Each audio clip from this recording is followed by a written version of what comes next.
Trust me, I have tried and nothing beats this. So we're going to be doing the Nescafe Classic. Obviously for an iced coffee, depending on like your allergens and like your tolerance, you need like a dairy product. So for me, I'll be using the Brookside dairy milk, as well as other syrups and additives that I'll be adding to my coffees, which is one Kent caramel syrup, as well as American gourmet chocolate syrup. So I'll be using those two as my additives, as well as like a few more other things like vanilla extract and obviously sugar, depending on like your sweetness tolerance. I thought for the first and most basic that I could do is a brown sugar shaken espresso iced coffee. So basically from that fact, it's just brown sugar, coffee, ice, and milk. In Kenya, basically most of the sugar is brown sugar. I know there is a different level of brown sugar. Here in Kenya, it's basically just kind of all our sugar is brown sugar. Unless you're using granulated sugar, then that's a very different thing. You know what, instead of yapping, I'm just going to show you how I do it. Just follow through with it. The purpose of the brown sugar shaken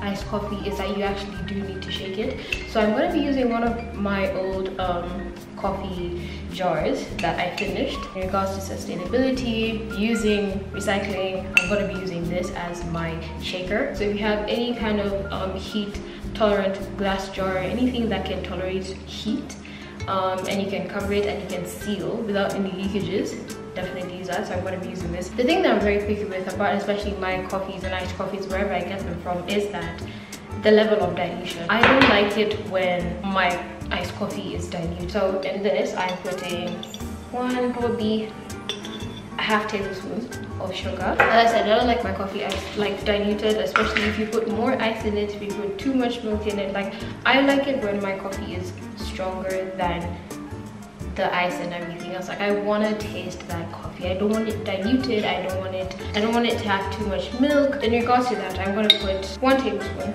of coffee in here, right in there, maybe even a half. Don't judge me, this is entirely up to you, but I put like 1.5. And the majority of my coffees, I will actually be putting probably 1.5 tablespoons of coffee, just so I can feel that coffee kick and then balance it out with the ice. So right now I have my water heating.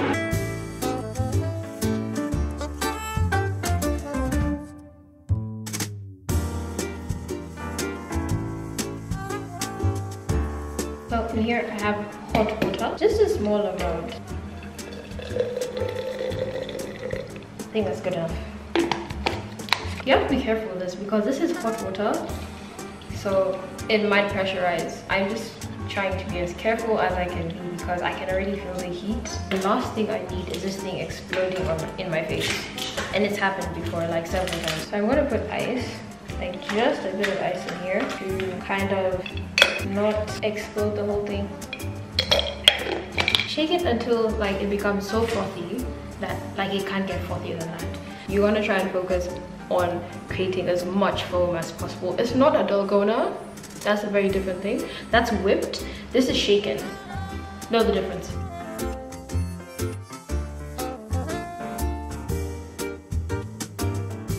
So this is like repurposing and recycling. So if you know you finished your coffee, don't throw away the glass jar. You can literally use it for such things, and even storage purposes, because I know I store nuts in my coffee glass jars and so many other things that you never know you could need. So don't throw them away, they're very useful. Okay, so it's getting there. Ooh, this is good enough because I'm breaking a sweat now. If you know me, you know this tumbler that I literally use everywhere. I carry it everywhere with me, so we're going to be using it for this time. Wow. We're going to put in some ice.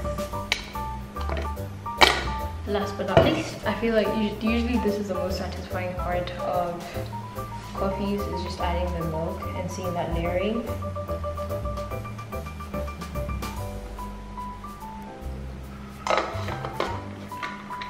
Can you see those layers? Beautiful.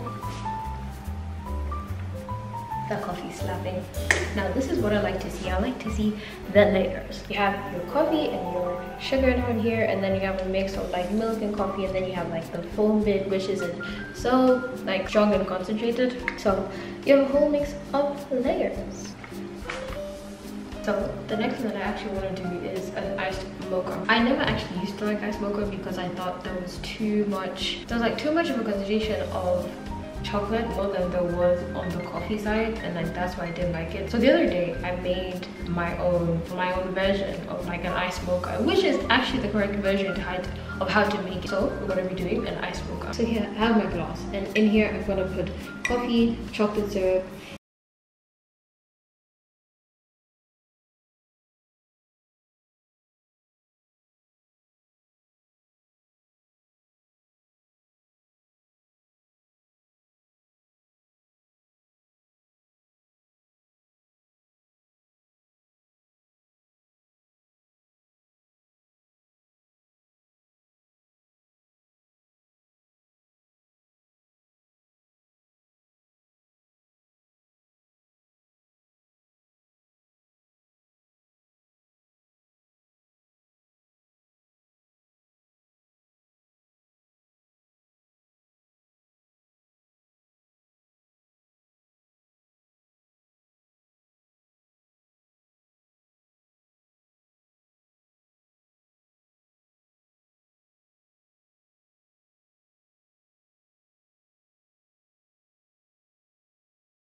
this layering is actually very important because it tells you basically like where your concentration is. So you have the denser part on the lower part, which is the chocolate and probably some of the coffee, and then most of the coffee is up here, and then you have the milk. When you mix that, it gives you like this very silky, smooth, divine mixture of chocolate, coffee, and milk. Best combination you could ever do.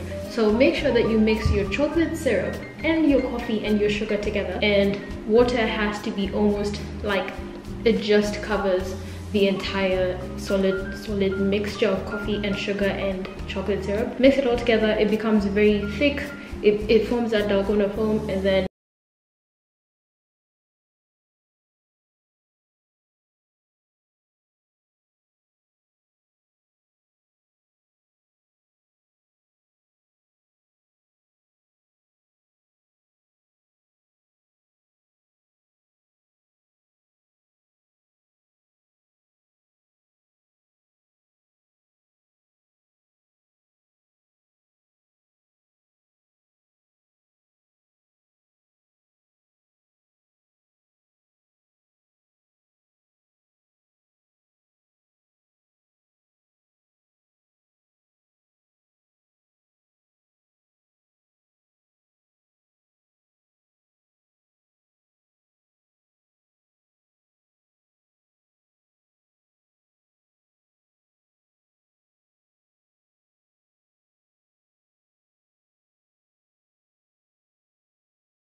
caramel. So we're going to be moving on to the blending station back there.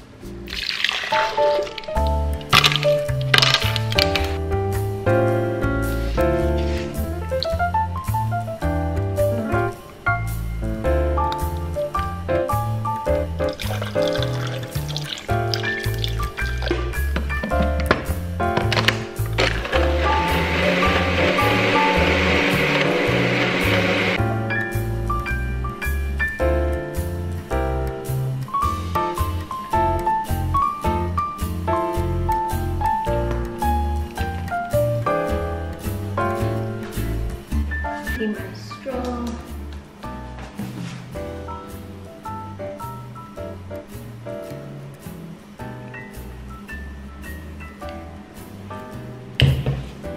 Yo, this is perfect. Can you see that? It's so perfect. If you ever want anything that's like kind of milkshake, like frappe kind of, this is it for you. And especially with the heat that is going around here in Nairobi, you need this. What are you doing if you're not trying this out? this is what it is. This is where it's at. All the ingredients and all the measurements will be in the description, so make sure you check that out and tell me what you think if you do try them out. I'm gonna be here on a sugar rush and a coffee rush. The day is still young, the night is yet to begin. This probably has to be my best one. Wow. So moving on to the last and most special drink. It's not actually coffee, it's not an iced coffee, it's an iced matcha. If you know me, I'm now a matcha girl. I'm a matcha girl, I'm a coffee girl at times, but still it does it gives the essential caffeine that it needs, and it's not even as much, but I feel like it's more on the healthier side of things. So I'm going to be making a strawberry matcha. So obviously for strawberry matcha you need strawberries and you have matcha. So I have a few strawberries here that I'm going to cut up into very small pieces, and I have my matcha here. I know I've been asked before where I get my matcha from. I get it from Chandarana Food Plus in the teas and coffee section. So that's where you're gonna find it. It's called Zuma. Just gonna remove these. Just gonna twist them and remove them.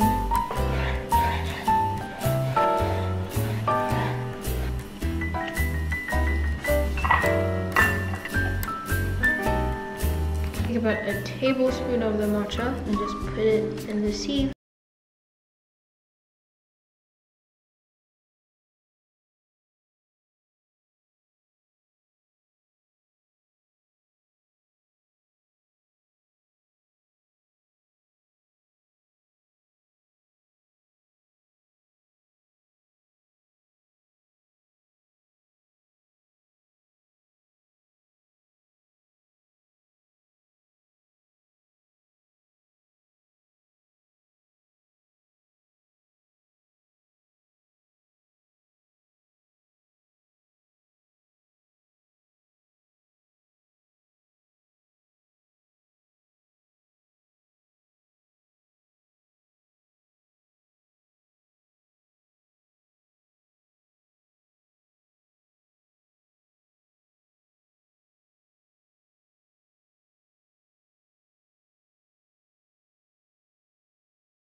Love this so much. Like some days you need your coffee, some days you need your matcha, so that's just me, but I love this. I love this so much. I'll take matcha over coffee any day.